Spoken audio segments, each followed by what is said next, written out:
안녕하세요. 저는 중학생, 초등학생 두 아이를 키우는 40대 주부입니다.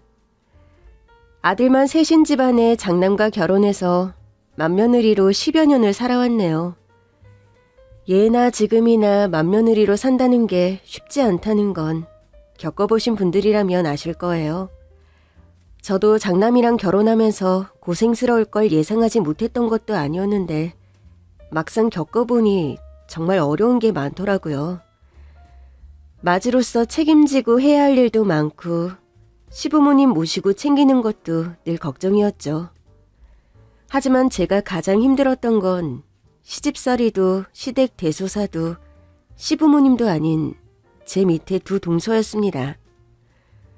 같은 집안 남자들과 결혼을 한 똑같은 며느리 처지였지만 동서들과 제 사정은 많이 달랐어요. 어려운 형편에 고등학교만 겨우 졸업하고 생업을 살아야 했던 저와는 달리 두 동서는 중산층에서 자라 공부도 원 없이 했고 거기다 좋은 머리로 서울대를 나온 수재들이었거든요.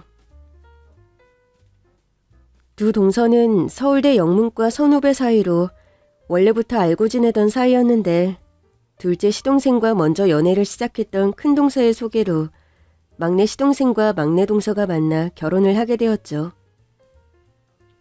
그래서 두 동서는 사정도 형편도 비슷한 데다가 학연 지연으로 얽혀 사이가 더없이 가까웠습니다. 그렇다 보니 저는 미리 친분이 있는 동서들과 가까워지기 쉽지 않았고 동서들은 자기들끼리만 어울리며 저를 멀리하기 시작하더라고요.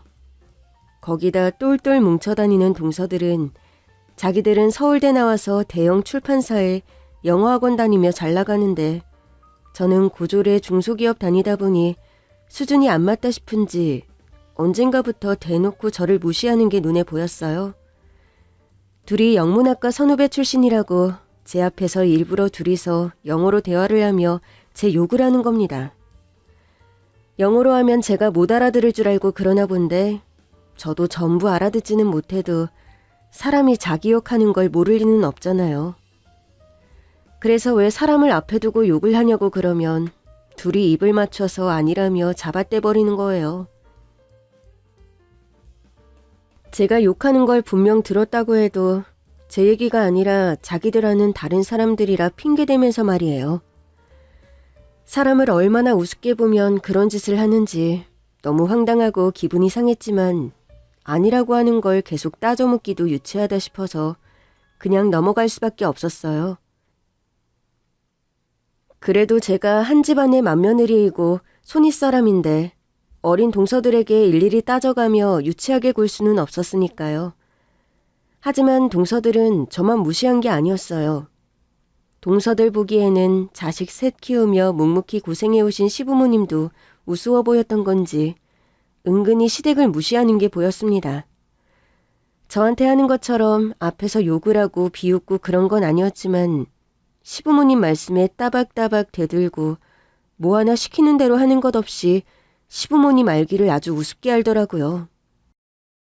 동서들은 시댁에 일이 있다고 할 때마다 일하느라 바쁘다는 핑계로 오지도 않고 평소에 시부모님께 안부 전화 한 번 드리는 법이 없었어요.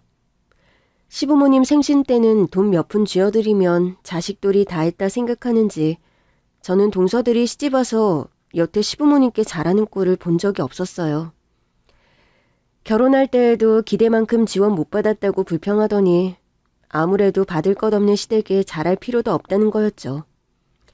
그렇게 동서들이 시부모님께 무심하다 보니 제가 더 잘할 수밖에 없었습니다. 저야 시집 올 때 해온 것도 별로 없고 맏며느리로서 도리를 해야 한다는 생각하는 사람이라 웬만하면 시부모님 말에 반대하는 법 없이 나름 며느리 도리를 잘하려고 하는 편이었어요. 오히려 형편이 여의치 않아 물질적으로 해드릴 수 없으니 노력으로라도 하려는 편이었죠. 저도 시부모님의 자식이라 생각하고 늘 진심을 다하려고 했습니다. 그러니 그런 제가 시어머니를 간병하게 된 것도 유별난 일은 아니었어요. 하루아침에 어머니께서 병을 얻게 되셨는데 가장인 남편이 일을 그만둘 수도 없고 나이 드신 시아버지께 간병을 맡길 수도 없었어요. 그래서 제가 회사를 그만두고 몇 년간 아픈 시어머니 병수발을 도맡아 했습니다. 당연히 힘들고 고된 일이었지만 내 부모처럼 생각하면 그리 힘들 것도 없었어요. 칭찬받겠다고 한 일도 아니었고 저희 친정 부모님이 살아계셨더라면 남편도 그랬을 거라 생각하니 제게는 너무나 당연한 일이었죠. 하지만 시아버지 보시기에는 그게 퍽 대견했던 모양입니다. 아버님은 요즘 세상에 이런 효부 없다며 저를 늘 칭찬하셨어요.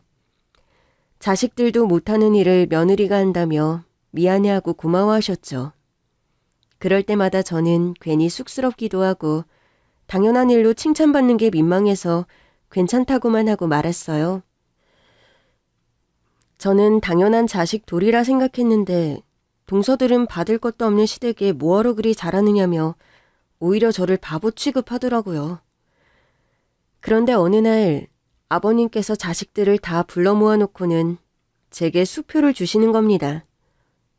아버님, 이게 뭐예요? 웬 수표예요?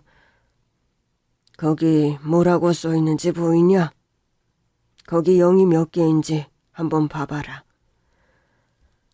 아버님이 대뜸 제게 수표를 주시고 읽어보라 하시기에 저는 영문도 모르고 수표에 적힌 숫자를 세었습니다. 1, 10, 100, 1000 하며 0을 읽는데 무슨 일인지 금액 단위가 점점 커지는 거예요. 알고 보니 그 수표가 10억짜리 수표였던 거죠. 10억이라니 살면서 처음 본 금액에 저는 눈이 휘둥그레졌습니다. 아버님께서 이걸 왜 저한테 보여주시나 궁금하기도 했고요. 그런데 아버님께서 그게 제게 주시는 선물이라고 하시는 게 아니겠어요? 아버님, 이게 뭐예요? 웬 10억짜리 수표예요? 이건 내가 큰애 너한테 주는 선물이다. 그동안 큰애 네가 아픈 시어머니 간병한다고 고생이 많았잖냐. 혼자 불평도 없이 묵묵히 노력해준 게 고마워서 내가 주는 거야. 아버님이 무슨 돈이 있으시다고요? 아버님, 이 돈이 어디서 나셨어요 대체? 설마 지금 전 재산을 형님한테 주시는 건 아니시죠? 제게 선물이라며 10억 수표를 내미시는 아버님의 행동에 선물을 받은 저뿐만 아니라 동서들과 아들들까지 모두 놀랄 수밖에 없었습니다. 평생을 아껴 쓰시고 근검절약하시며 지금도 18평대 작은 아파트에서 소박하게 지내시는 분이 어디서 이 큰 돈이 났을지 다들 의아할 수밖에 없었죠. 그런데 그런 저희들 앞에서 아버님이 믿기 힘든 말을 꺼내시더라고요. 없이 사시는 줄 알았던 시아버님 앞으로 몇백억대 땅이 있었다는 기막힌 사실이었죠. 그걸 심지어 수십 년간 아들들도 몰랐다는 게 기막힐 따름이었습니다. 니들은 내가 돈 한 푼 없이 사는 줄 알았겠지만 사실 나 돈 많다. 그냥 많다 정도가 아니라 차고 넘칠 정도로 많지.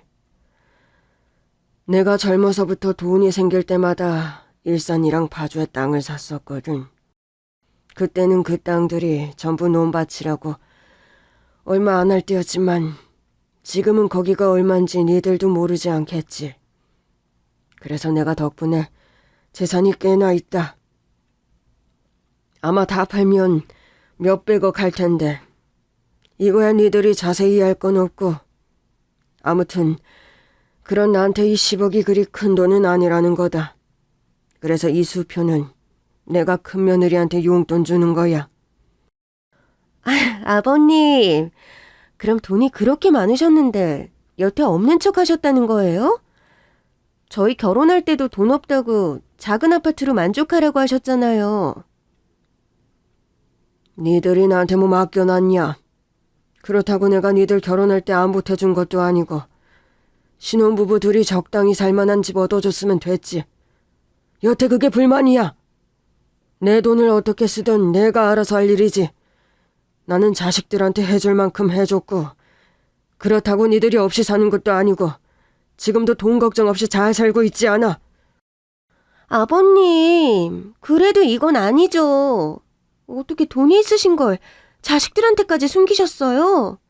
아버님 정말 너무하세요. 돈이 있다는 소리만 해봐야 답만 낼 거고. 어차피 나 죽고 나면 니들한테 돌아갈 몫이라 그동안 말을 안 했다만, 둘째, 셋째 니들이 그동안 우리한테 한 짓을 보면 내가 아주 잘했다 싶어. 너희들 그동안 시댁 무시하고 너희 시어머니 아플 때도 모르쇠한 거, 그거 다 물려받을 재산 없어서 그랬던 거 아니냐. 혼자 고생하는 그네더러 바보 취급한 거 내가 모르는 줄 알았어? 해줄 것도 없다는데도 필요 없다며 자식된 도리로 진심으로 시부모 모신 건 큰애 하나였어. 그래서 내가 그 마음이 예뻐서 용돈 주려는 거다. 그렇다고 며느리가 셋인데 모른 척 할 수는 없겠지. 여기 1억짜리 수표가 2장 더 있는데 이 돈 받고 싶으면 니들 앞으로 큰애한테 잘해라. 내가 이걸 큰애한테 맡길 건데 니들 하는 거 봐서 주라고 할 거거든. 그동안 며느리들이 아랫사람들이 제대로 못한 건 각자가 잘 알고 있겠지. 그러니까 앞으로도 잘하라는 말이야. 그러지 않으면 나 죽고 나서 남은 재산 한 푼도 못 받을 줄 알아. 차라리 사회에 환원해버리고 말지. 나도 도리 안 하는 자식들한테 남길 것 없으니까. 내 말 무슨 말인지 알아들었으면 앞으로 큰애한테 잘 보여야 할 거야. 그리고는 아버님이 제게 1억짜리 수표 2장을 맡기시며 제 손에 동서들의 목줄을 쥐어주시더라고요. 그동안 동서들이 저를 무시하고 시댁을 무시한 걸 아버님도 모르지 않으시겠다는 거죠. 어쩜 이런 생각을 하셨는지 저는 아버님이 솔로몬으로 보였습니다. 그리고 그때부터 동서들 태도가 완전히 달라지기 시작했어요. 어떻게든 수표를 받으려고 제 앞에서 알랑방구를 뀌기 시작하더라고요. 평소 저를 무시하면서 똑똑한 척 있는 척 온갖 척을 다 하던 두 사람이 갑자기 저한테 아부를 떠는데 입에 침도 안 바르고 거짓말을 하는 게 웃기기도 하고 가엾기도 했습니다. 형님, 저한테 시키실 거 없으세요? 제가 뭐 하면 될까요? 형님, 아픈 데 없으세요? 제가 안마라도 해드릴까요? 어머, 동서들한테도 1억이 큰 돈이기는 한가 봐. 안 하던 짓들을 다 하고. 내일은 해가 서쪽에서 뜨려나? 근데 이걸 어쩌니? 이 정도로는 내가 지갑이 안 열릴 것 같은데 말이야. 이 돈은 아버님이 나한테 맡기신 만큼 동서들 하는 거 봐서 꺼낼 거니까 괜히 어줍잖은 짓 하지 마. 동서들은 제게서 수표를 받아내려 열심히 했지만 저의 지갑은 쉽게 열리지 않았습니다. 제가 그동안의 모욕을 돌려주듯 얄밉게 굴어도 동서들은 아무 말 못하고 저한테 잘할 수밖에 없었어요. 그래도 한국에서는 제일 좋다는 대학 나와서 배울 만큼 배우고 산 사람들이 그깟 돈 때문에 자존심도 없이 납작 엎드리는 게 볼성 사납다 싶었죠. 그 돈이 얼마나 탐이 나면 이제 와서 저러나 싶더라고요. 그러던 어느 날 동서들이 제게 같이 여행을 가자며 제안을 해오는 겁니다. 선후배인 지들끼리 짝짝꿍이었지 동서들이 저더러 뭘 같이 하자고 한 게 아마 그때가 처음이었지 싶네요. 저한테 관심도 없던 동서들이 갑자기 같이 여행을 가자니 저는 그 제안이 반갑기보다는 의아하기만 하더라고요. 형님, 이번 연휴에 뭐 하세요? 나야 뭐 별로 하는 건 없지. 근데 동서가 그걸 왜 물어? 집에 무슨 일 있어? 제가 꼭 뭐 일이 있어야만 전화하나요. 간만에 휴일인데 형님이 잘 쉬시려나 싶어서요. 사실 저랑 막내 동서가 부산으로 여행을 다녀올까 싶었거든요. 근데 말 나온 김에 형님 모시고 가면 좋겠다 싶어서 말이에요.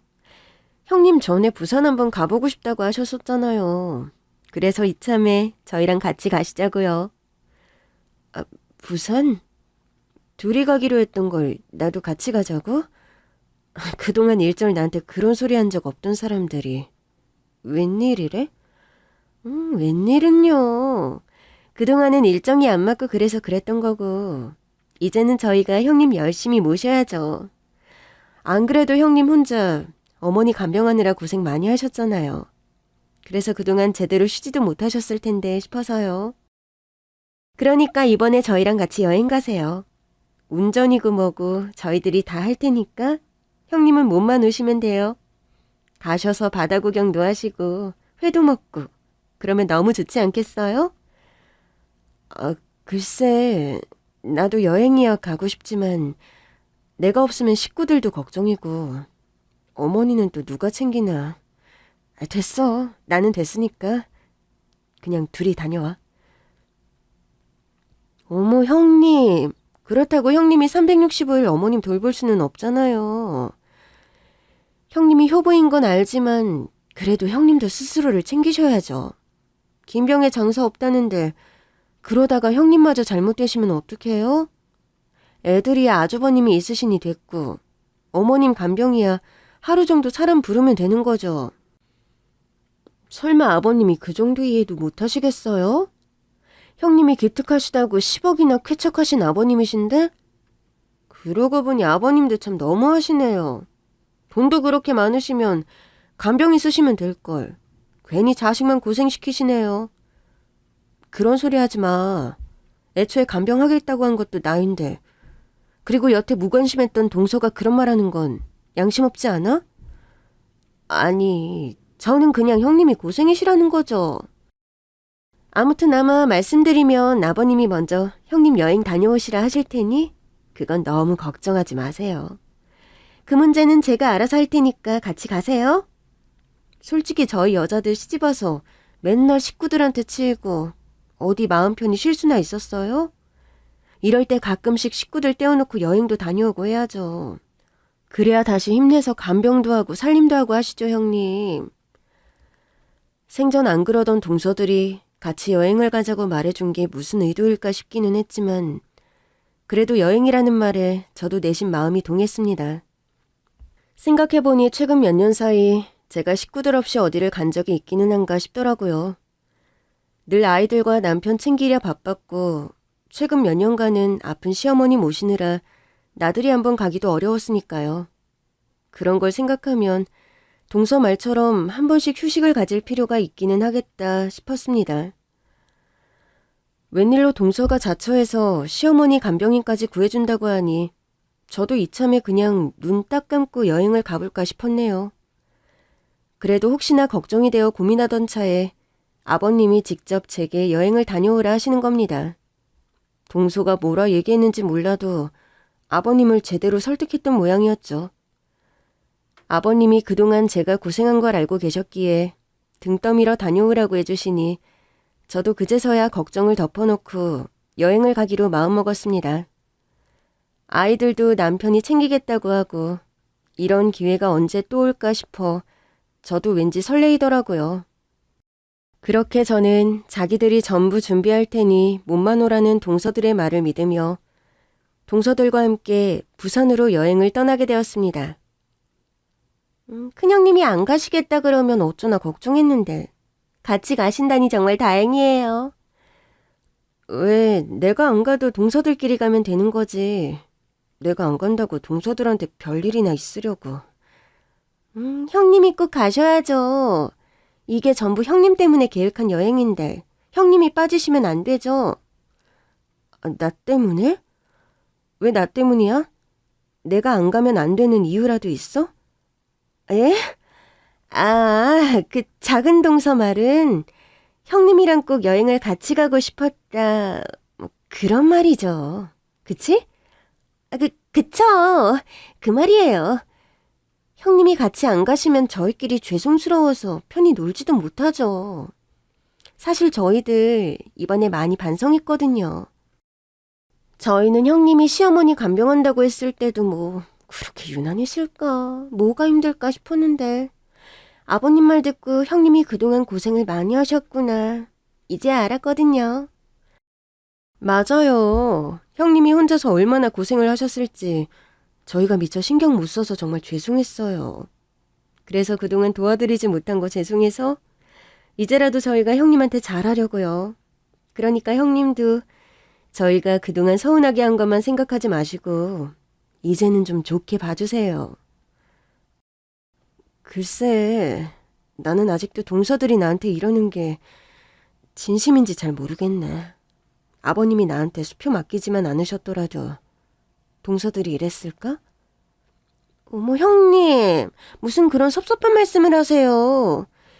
저희들이 설마 돈만 보고 이러겠어요? 물론 잘해서 수표도 받으면 좋기야 하지만 제일 중요한 건 형님이랑 가까워지고 잘 지내는 거죠. 큰형님이 저희를 얄밉게 생각하시는 건 알지만 저희 그렇게 계산적인 사람들 아니에요. 이번 기회에 충분히 반성했고 뉘우쳐서 열심히 하려고 하는 거예요.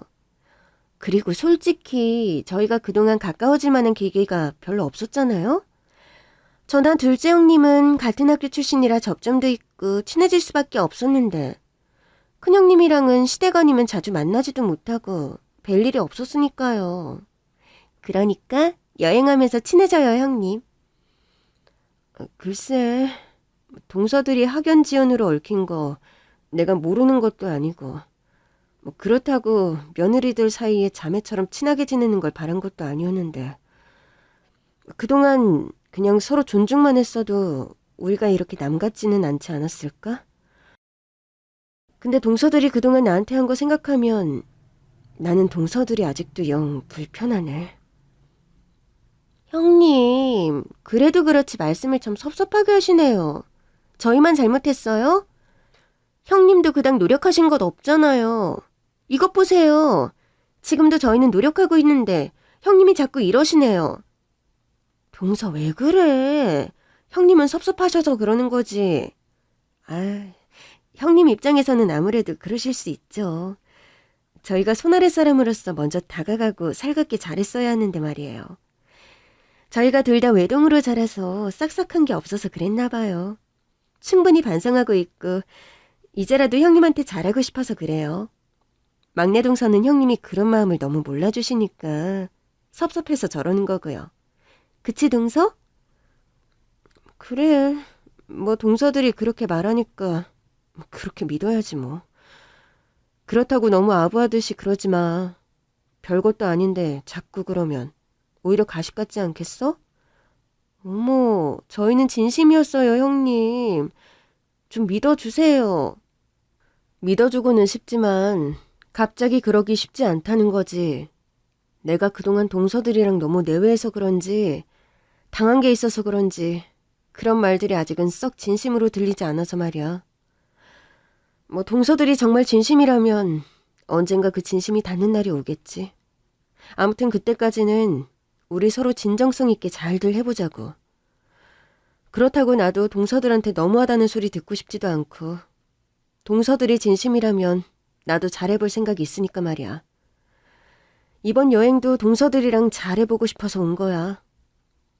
그럼요. 잘 생각하셨어요. 저희가 좀 늦었지만 이제라도 잘 지내보면 되죠. 아무튼 이번 여행 저희가 다 알아서 할 테니까 형님은 아무 걱정하지 마세요.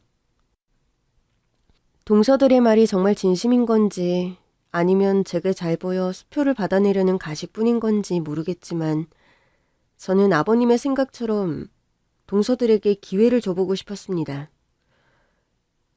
제가 사람이 변한다는 걸 쉽게 믿는 편은 아니지만 그래도 우리가 가족으로 엮여 있으니 식구들끼리 잘 지내면 좋은 거니까요.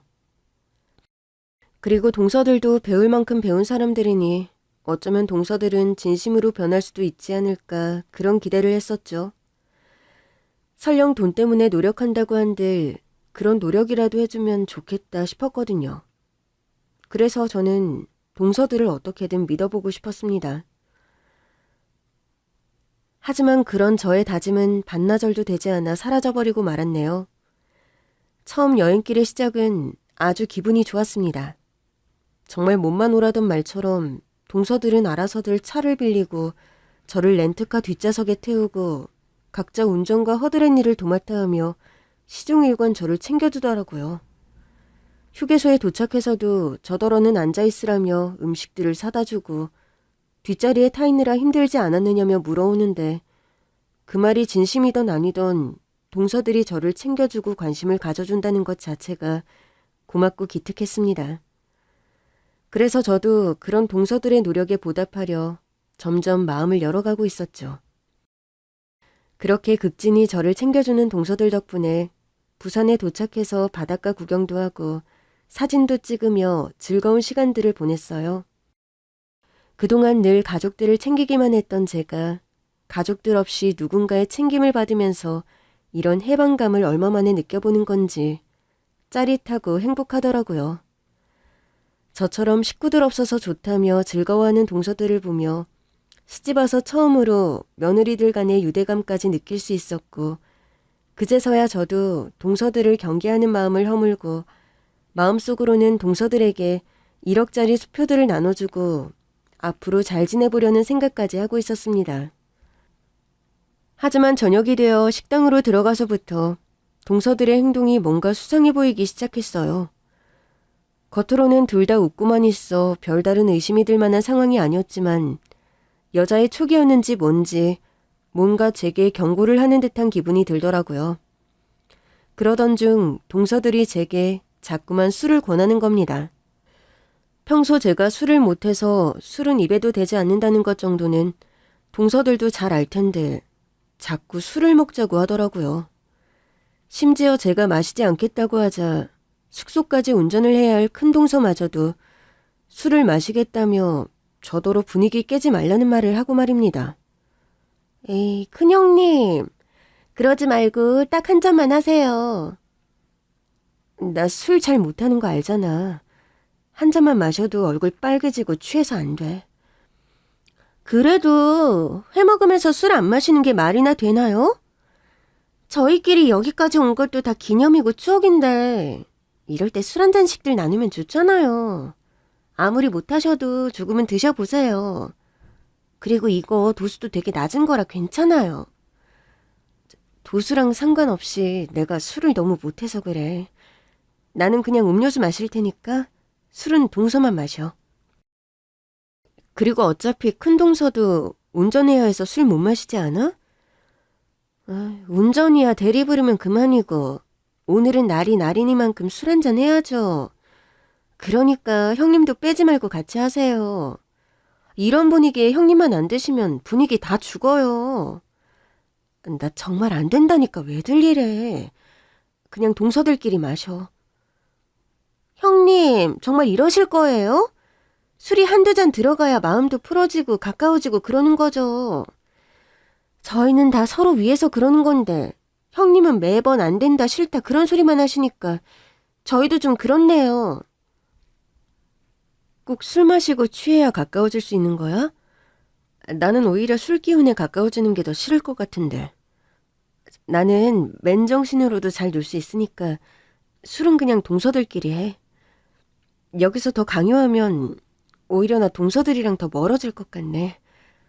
아까까지만 해도 우리 셋이 분위기 좋았던 것 같은데 자꾸 이럴 거야 정말들? 그러시면 어쩔 수 없죠. 술은 저희끼리 할 테니까 형님은 기분만 내세요. 그래도 음료수는 드실 거죠? 짠이라도 같이 해주셔야 저희도 기분이 나죠. 그래, 그 정도야 당연히 해주지. 그럼 나는 음료수 마실게. 그럼 됐지? 예, 그러세요 그럼. 제가 끝내 술을 거절하자 동서들은 많이 아쉬워하는 듯 했습니다.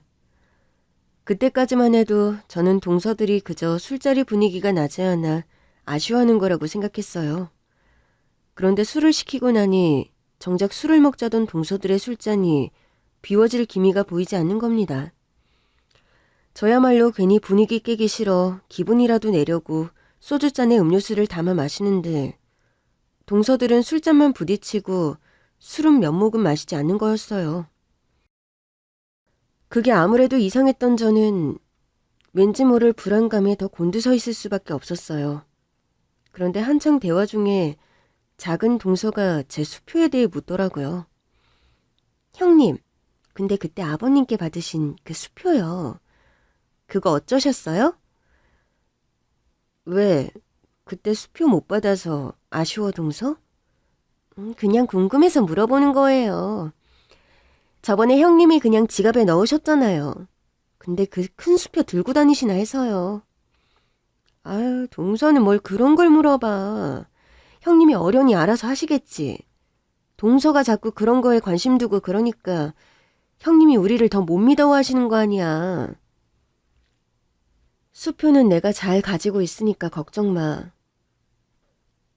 아버님이 말씀하신 대로 동서들 하는 거 봐서 내가 적당한 때에 나눠줄 테니까. 애초에 아버님이 동서들 주려고 하신 걸 내가 꿀꺽 하겠어? 그거 아직 내 지갑에 잘 들어있어. 그러니까 동서들도 딴 마음 품지 말고 잘해. 저는 수표에 대해 묻는 동서들에게 수표가 아직 제 지갑 안에 잠들어 있다는 걸 알려주었어요. 수표의 행방이 퍽 궁금한지 대놓고 물어보는 작은 동서와 궁금하면서 아닌 척 제 말에 귀 기울이는 큰 동서의 표정이 심상치 않아 보였죠. 그러다 제가 잠시 화장실을 다녀오게 되었습니다. 그런데 화장실 쓰레기통에 웬 약통이 보이더라고요. 평소라면 그냥 그러려니 지나칠 일이었지만 그날따라 그게 이상하게 눈에 들어왔어요. 그것도 그럴 게 제가 화장실을 가기 전에 작은 동서가 화장실을 다녀갔었단 말입니다. 그리고 저는 평소 동서가 그런 약통에 들어있는 수면제를 복용하는 걸 알고 있었어요. 근데 왜 하필 그날따라 그 통이 거기 있는지 아까 동서들이 제게 수표가 어디 있냐 물은 것부터 모든 것이 우연의 일치가 아닐 수도 있겠다 싶은 생각이 들었습니다. 제가 이상하게 생각하며 화장실에서 돌아오자 비어있었던 제 잔이 그새 채워져 있더라고요. 그리고 그 잔 밑에 왠지 하얀 가루가 보이는 듯 했습니다. 그런데 동서들이 제가 빨리 음료수를 마시기를 바라는 듯 건배를 제안하더라고요. 그게 뭔가 이상하다 싶었던 저는 음료수를 마시는 척하고서 옆에 있던 빈 물컵에 몰래 음료수를 도로 뱉었어요. 그건 술 못하는 제가 사회생활할 적에 술을 마시는 척 몰래 뱉던 스킬이었죠. 사회생활하다 보면 술 못한다는 말도 안 통하고 억지로 먹는 신용이라도 해야 했던 적이 있었는데 그런 기술을 이렇게 쓰게 될 줄은 몰랐네요. 다행히 동서들도 제가 뱉은 줄은 모르는 눈치였고 제가 자기들을 의심하는 줄은 모르고 분위기는 화기애애했어요. 그리고 잠시 뒤 저는 수면제를 먹은 척하기 위해 이상하게 졸리다며 차에 타겠다고 했습니다. 그러자 동서들이 마치 기다렸다는 것처럼 이때다 하며 자리에서 일어서더라고요. 아, 이상하네. 술도 한 방울 안 마셨는데 왜 이리 졸린지 모르겠네. 동서들 미안한데 나 너무 졸려서 그러는데 먼저 숙소로 돌아가도 될까? 동서들은 더 마시다가 오던가. 미안해서 어떡하지? 어머, 형님, 무슨 말씀이세요? 형님 먼저 어떻게 보내요? 가려면 다 같이 가야죠. 동서들은 아직 술병도 못 비운 것 같은데. 둘이 더 마시다가 와. 나는 괜찮으니까. 아니에요. 저희도 다 마셨어요. 생각해보니 저도 좀 피곤하네요. 아무래도 오늘 먼 길 오느라 다들 피곤했던 모양이에요. 형님도 오랜만에 여행하시느라 피곤하신 거 아닐까요? 그런가? 그래도 갑자기 이렇게 졸리니 미치겠네. 나 그럼 차에서 좀 잘 테니까 도착하면 깨워줄래? 그럼요. 저희가 숙소까지 무사히 모실 테니까 형님은 아무 걱정하지 마세요. 그렇게 저는 수면제 기운을 못 이긴 척 차에서 잠든 척 했습니다. 사실은 잠이 오기는커녕 눈이 말똥말똥했지만 제가 잠든 사이 동서들이 무슨 짓을 할까 싶어 미동도 하지 않고 누워있어야 했어요. 얼마간 그렇게 자는 척을 하고 있었을까요?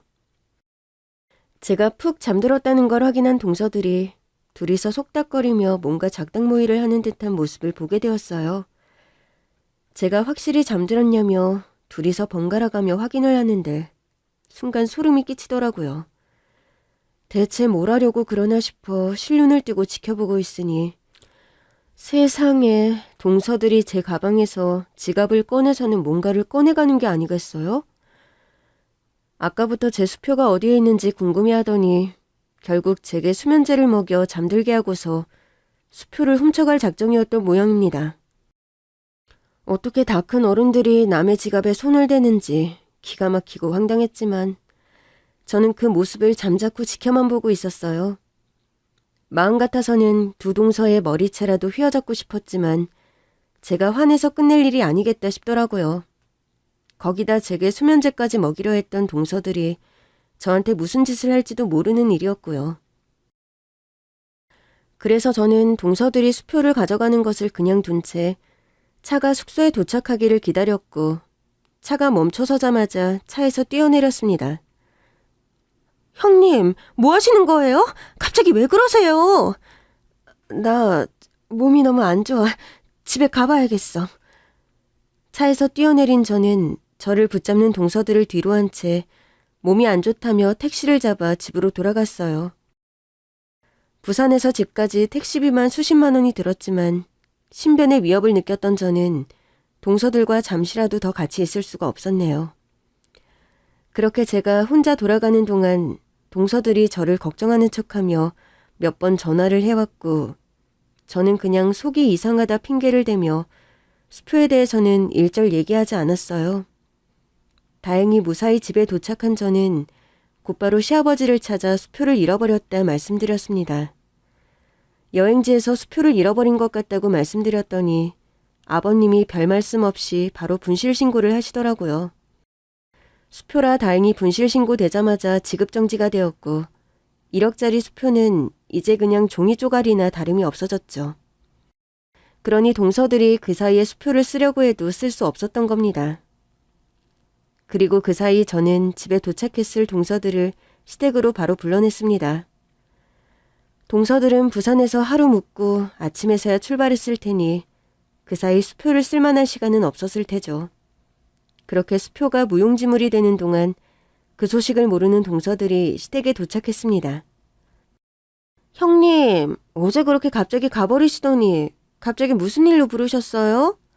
먼 길 운전하느라 피곤한데 하실 말씀이 있으시면 전화로 하시지. 설마 저희한테 뭐 시키시려는 건 아니죠? 그러게요. 피곤한 사람 붙잡고 이러고 싶으세요?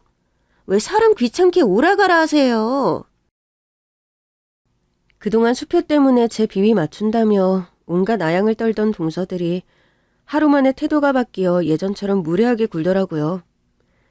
지들이 제 지갑에서 수표를 훔쳐갔으니 이제 더 이상 제 비위 맞출 필요는 없다 싶었던 거겠죠. 이럴 거면 처음부터 잘하려는 척이나 하지 말지. 결국 전부 진심 하나 없는 가식이었다는 것이 저는 내심 충격이었습니다.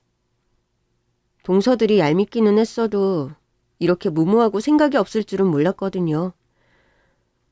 내가 여행지에서 수표를 잃어버렸거든. 그래서 동서들이 뭐 아는 거 있나 해서 불렀어. 그걸 왜 저희한테 물으세요? 설마 저희가 그 수표를 가져가기라도 했다고 생각하시는 거예요? 글쎄, 내가 어떻게 생각하냐는 게 중요한 건 아니겠지만 어쨌든 동서들이랑 마지막까지 있었고 그 사이 사라졌으니 동서들한테 물어보는 게 당연한 거 아닐까? 그럼 그냥 저희만 따로 만나서 말씀하시면 되지. 왜 아버님까지 계신 데서 이러세요? 형님, 정말 저희 의심하고 계시는 거예요? 그 수표가 내 수중에 있기는 했지만 나는 그게 내 몫이라고 생각한 적 없고 아버님이 주신 거니까 아버님도 아셔야 한다 싶어서 여기서 보자고 한 거야. 그게 뭐가 문제가 있어? 다행히 수표라서 조금 전에 아버님이 분실 신고를 하셨지만 일이 어떻게 된 건지는 우리 다 같이 얘기해봐야 하지 않겠어? 그래, 그네 말을 들으니 여행지에서 일이 있었던 것 같던데 너희들 뭐 아는 것 없냐? 분실 신고를 해서 다행이지만 다른 것도 아니고 그 큰 금액의 수표를 잃어버렸으니 큰일은 큰일 아니냐? 어머 아버님, 설마 아버님도 저희 의심하시는 거예요?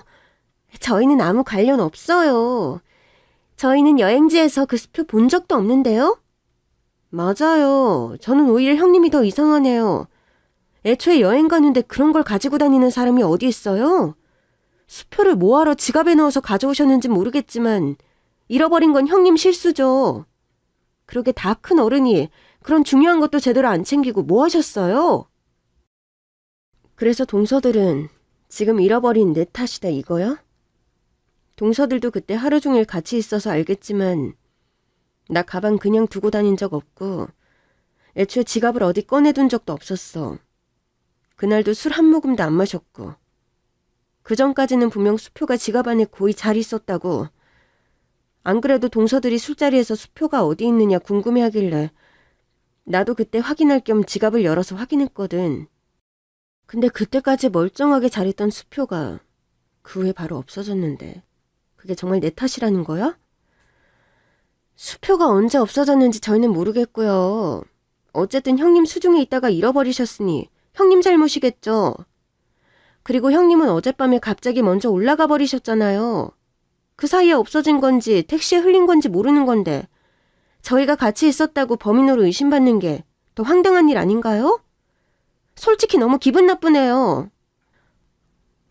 저희는 형님한테 잘해드리고 싶어서 여행 제안했던 것 뿐인데 가기 전부터 싫은 티 팍팍 내시더니 돌아오셔서는 저희를 도둑 취급하시는 거 너무하신 거 아니에요?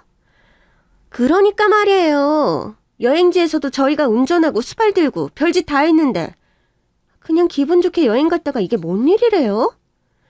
형님이 이러시니까 저희가 가까워지지 못했던 거예요. 경우 없고 예의 없고. 사람을 뭘로 보고 이러는 거야 정말? 제가 동서들을 의심하자 동서들은 황당하고 기막히다며 억울해했습니다. 아니 억울한 정도가 아니라 저더러 제대로 관리 못해서 잃어버려 놓고 자기들 탓한다며 되려 제 탓을 하더라고요. 제가 괜한 사람을 의심한다고 생각하는지 제가 정말 수면제에 취해 아무것도 보지 못한 줄 알고 그러는 거죠. 그래서 저는 증거가 없으면 그만이라며 뻔뻔하게 구는 동서들에게 증거를 내밀었습니다. 그건 바로 동서들이 제 지갑에서 수표를 꺼내가는 동영상이었어요. 동서들이 발 뺄 줄 알았던 제가 그때 자는 척하면서 몰래 핸드폰으로 촬영을 하고 있었거든요. 그래? 결국 동서들은 전혀 관련 없다는 거지? 근데 어디 이걸 보고도 계속 발뺌할 수 있나 볼까? 내가 동서들이 무슨 짓을 하는지 다 찍어놨거든. 이게 뭐냐? 아니 지금 둘째랑 셋째 애가 큰애 지갑에 손대고 있는 거냐? 이것들이 수표를 빼갔구만. 이게 무슨... 이게 뭐예요 형님? 그걸 왜 나한테 물어? 동서 눈 없어? 큰 동서 작은 동서 찍힌 영상이잖아. 설마 자기들 모습도 못 알아보겠다고 하는 건 아니지? 이걸 언제 찍었어요? 설마 형님 자는 척하고 있었던 거예요? 그래, 나 안 자고 있었어. 근데 동서들은 내가 왜 곤히 자고 있었다고 생각했어? 왜 내가 작은 동서가 먹던 수면제 먹고 푹 잠들었을 줄 알았나? 동서들은 나를 참 물로 봤나 보다. 내가 대학을 못 나왔을 뿐이지 바보 천치는 아닌데 말이야. 내가 일찍부터 사회생활하며 눈칫밥을 먹어서 그런지 눈치가 빠삭하거든. 동서들이 처음부터 나한테 수작질 하려던 거 내가 모를 줄 알았어? 수작질이라뇨. 그게 무슨 말씀이세요? 저희 아무 짓도 안 했어요. 맞아요. 저희가 뭘 했다고 그러세요? 저기 동영상에 저거는 그냥 오해가 있었던 것뿐이에요. 수표가 어떻게 생겼나 궁금해서 잠깐 보고 넣어두려고 그런 거라고요. 술도 못하는 나한테 술하라고 끈질기게 권하길래 왜 그러나 했더니 내가 술 취해 잠들면 지갑에 손대려고 했어? 아니면 술 취해서 내가 수표를 잃어버렸다고 모함이라도 하려고 했냐? 어느 쪽이었던 내가 동서들이 이상하다는 걸 못 느꼈을 줄 알았어. 사실 애초에 여행을 같이 가자고 했던 것보다 수상쩍었어. 동서들이 나를 그렇게까지 생각해줄 만한 위인들이 아닌데 말이야. 지난 10여 년간 나한테 관심 하나 없었던 동서들이 이제 와서 나를 걱정해준다고? 그것부터가 이상했어. 그래서 내내 의심했지. 그래도 나 챙겨주고 하는 거 보고 살짝 긴장 풀 뻔도 했었어. 내가 동서들을 그래도 가족이라고 생각했는지 진심으로 믿고 싶었거든. 근데 횟집 화장실에서 작은 동서 먹던 수면제 약통을 발견했을 때 아차 싶더라고. 그랬더니 아니나 다를까 내 음료수 잔에 수면제를 탔더라. 내가 그걸 먹고 졸려한 줄 알았겠지만 나 그거 안 마셨어. 대체 뭔 짓거리들을 하려나 싶어서 정신 똑바로 차리고 지켜보고 있었지. 그래도 설마 했는데 어떻게 남의 지갑에 손을 댔어. 그래봐야 분실 신고해버리면 끝나는 수표인데. 왜? 내가 알아차리기 전에 돈부터 바꾸려고 그랬나? 아니면 그렇게라도 억지 부려서 돈 받고 싶었어? 이게 다 사실이냐? 수표를 훔치려고 그녀한테 수면제까지 먹이다니. 이런 천인공노할. 내가 그러라고 그녀한테 수표를 맡긴 줄 알아? 아버님 아니에요. 저희들 정말 억울해요. 믿어주세요. 시끄럽다. 증거가 뻔히 있는데 끝까지 거짓말을 해. 이제라도 잘못했다고 싹싹 빌지는 못할 망정 끝까지 안면몰수하겠다 이거냐? 내가 괜히 그녀한테 그 수표를 맡긴 줄 아냐? 니들이 그동안 무슨 잘못을 했는지 뉘우치고 반성할 시간을 갖게 하려고 했던 건데 이제라도 정신 차리고 그녀한테 잘하면 좋게 봐주려고 그랬더니 그런데 그 마지막 기회를 이렇게 허무하게 날려버려. 니들이 생각에 있는 것들이야 없는 것들이야. 니들은 나를 끝까지 실망시켰다. 어떻게 가족끼리 그런 짓을 할 생각을 하고. 지금 당장은 1억이지만 내가 죽고 나면 남은 재산이 얼마인데 겨우 1억에 눈이 멀어서 복을 걷어차. 너희들은 내 유산을 받을 자격 없다.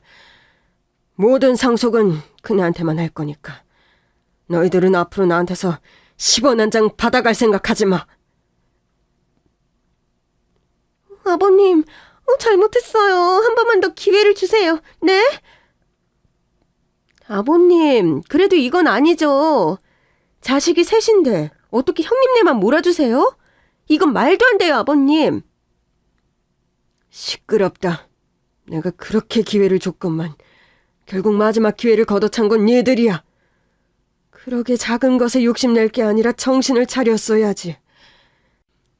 나는 내 남은 재산 전부 그녀한테 맡길 거니까 공고물이라도 얻고 싶으면 앞으로 그녀한테 어떻게든 잘 보이던가. 이제 나한테 잘 보여봐야 소용없으니까 더 매달리지 말고 썩 나가들 봐라. 너희들 같이 못난 며느리들이랑 더 실랑이 할 생각도 없다. 아버님, 제발요. 형님, 제발 용서해주세요. 저희가 어리석었네요. 다시는 이런 실수 안 할 테니까. 저희 모른 척 말아주세요. 네? 동서들의 만행에 화가 많이 나신 아버님은 그 자리에서 모든 재산을 저에게만 주시겠다고 공표를 하셨습니다. 그런 일은 저도 예상하지 못해서 깜짝 놀랐죠. 그리고 동서들도 그제서야 뭔가 일이 잘못되었다 싶은지 저와 아버님께 싹싹 빌기 시작했어요. 하지만 이미 물은 엎어져 버렸고 한 번 뱉으신 말은 어떻게든 지키시는 아버님 고집을 아는 저는 그런 동서들이 한심하기만 했습니다. 그러게 마지막 기회를 잘 잡지 왜 그런 어리석은 꾀를 부렸을까 말이에요. 아무튼 모든 것을 저에게 일임하신 아버님 덕분에 동서들은 그 후로 완전히 재미치 될 수밖에 없었습니다. 저한테 잘 보이면 유산을 떼어줄 거라고 생각하는지 그 후로 어떻게든 제게 잘 보이려 제 앞에 납작 엎드려 사는 겁니다. 그동안 일손 한번 거두는 일 없이 꾀만 부리던 두 사람이 이제는 나서서 할 일을 찾아서 하고 온갖 집안일을 다 하더라고요. 제게 잘 보이려고 저희 집 반찬까지 해오고 저희 애들 영어 교육을 대신하겠다며 아주 유난이죠. 덕분에 그 뒤로 시댁 경조사나 명절 때마다 저는 아무 할 일 없이 아주 편하게 지내고 있습니다. 제 앞에서 저를 무시하고 기고만장했던 두 동서들이 제 앞에서 꼼짝 못하는 모습을 보는 게 나름 통쾌하기도 하네요. 그럼 저는 앞으로도 윗사람으로서 철없는 두 동서들 잘 가르치며 맏며느리 노릇 잘하겠습니다. 감사합니다.